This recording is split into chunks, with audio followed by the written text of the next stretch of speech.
serve. And it's a double forward into the net. A furious Serena Williams.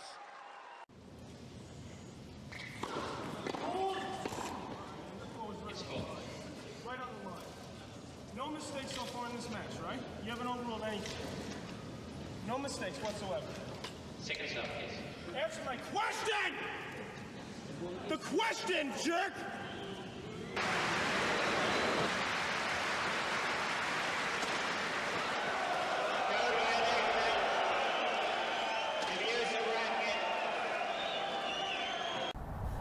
And one of the greatest sayings of the sport is that you are only as good as your second serve. But unfortunately, many people do not know how to hit a serve properly. This is not only detrimental to their game, but also to their safety.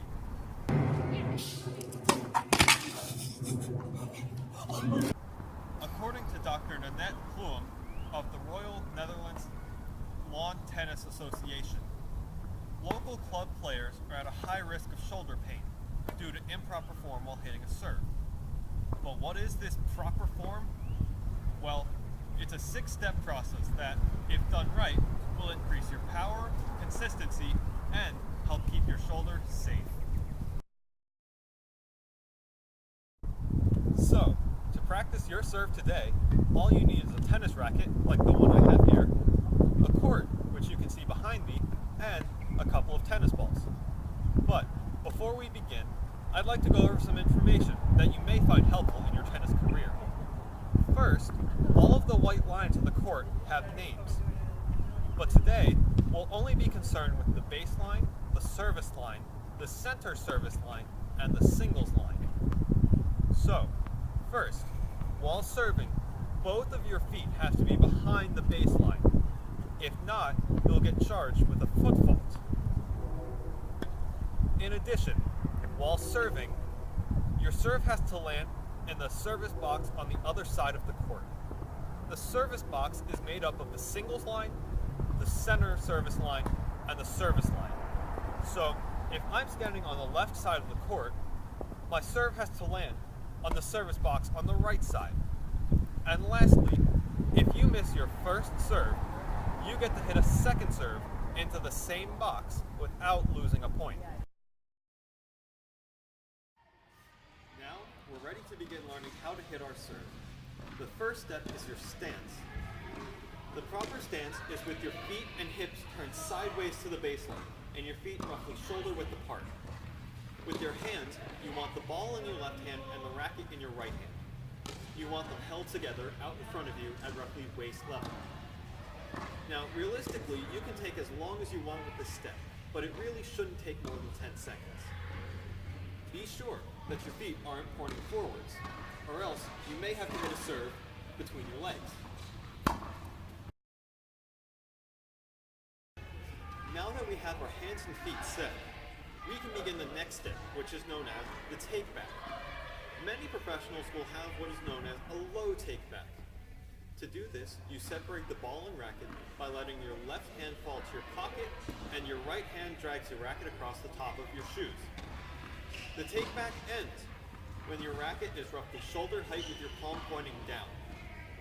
Now, this step is relatively slow when compared to the rest of your serve and should last roughly 3 seconds. Be sure that you don't hit yourself in the leg while doing this step, because that can be very painful. Now, we're ready to begin the loop. So, with your arms still extended behind you, you want to begin to bend your elbow so that you start bringing the frame of the racket to your forehead. If this seems difficult, you can place something like a roll of duct tape or a party hat on your head, and then, with the frame of your racket, knock that object off the back of your head. It is very important that during this step, as you bring the racket over your head, that your palm is pointing towards the ground. This simple step will increase your power drastically. Now, your racket should begin to accelerate during this step, so it should really take roughly 1 second.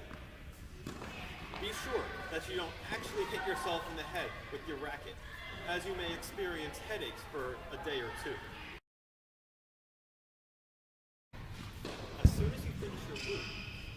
begin your toss.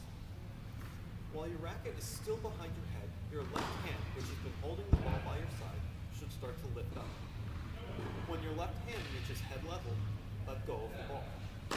Now, your toss should be slightly higher than the tip of your racket while you're holding it as high as you can. So, the ball should only be in the air for 1 to 2 seconds. The toss is a crucial step for protecting your shoulder. It is imperative that your toss goes in front of you and to the right.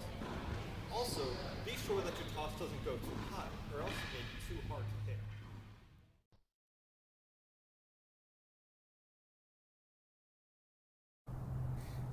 Now that we've tossed the ball, it's time to hit the ball.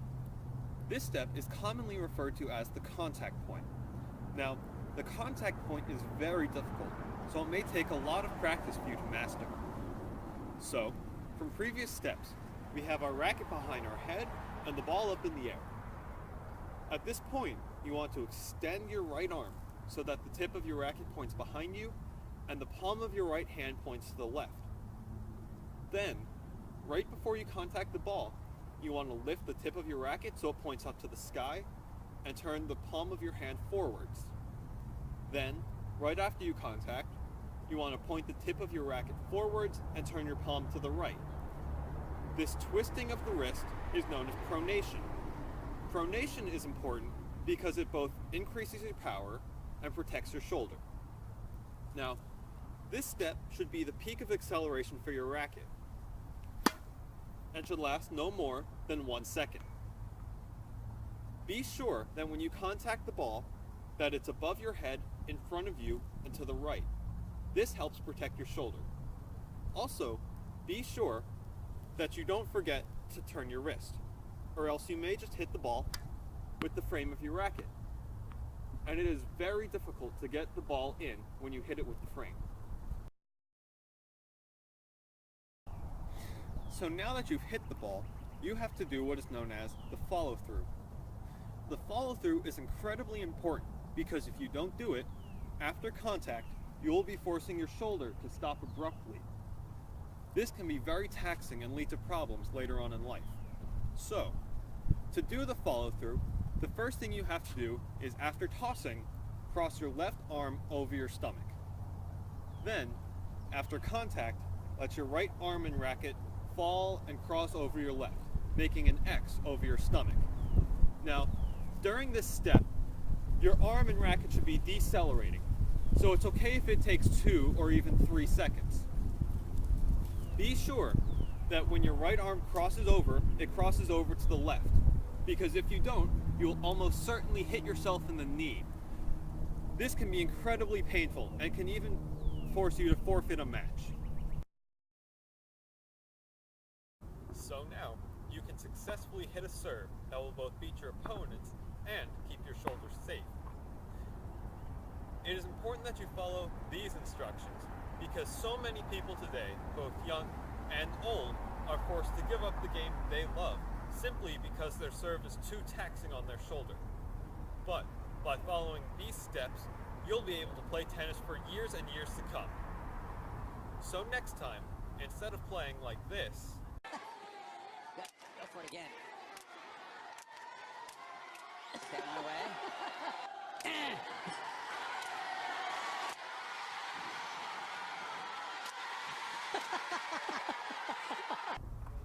you can play like this. Right.